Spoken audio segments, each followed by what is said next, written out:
Welcome to Luca and Miguel. Enjoy the video. In this video, I will explain how to make a good cocktail with the right mix. Crafting an exceptional cocktail begins with understanding balance. We'll explore how to combine spirits, sweeteners, sours, and bitters in perfect harmony.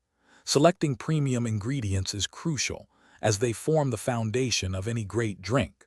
Pay close attention to ratios. Even a slight deviation can alter the entire profile. By mastering these core principles, you'll consistently create delicious and impressive beverages. To begin your cocktail journey, you'll need a few essential tools. A good shaker, a jigger for precise measurements, a strainer, and a muddler are indispensable.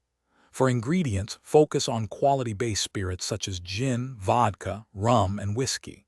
Freshly squeezed citrus juices are non-negotiable for vibrant flavors.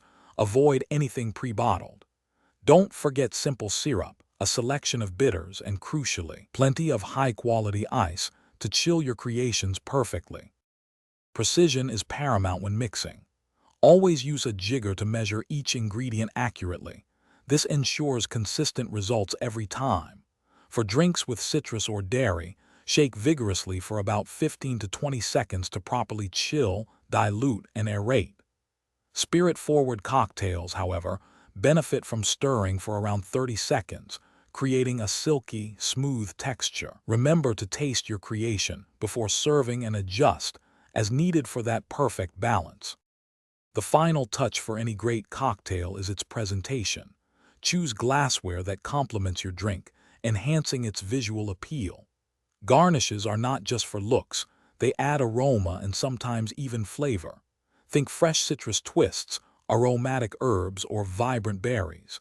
Ensure your garnishes are fresh and edible. Serve your masterpiece immediately after preparation to maintain its ideal temperature and freshness, inviting your guests to enjoy a truly delightful experience. Thanks for watching and please subscribe. It's the best investment you'll ever make.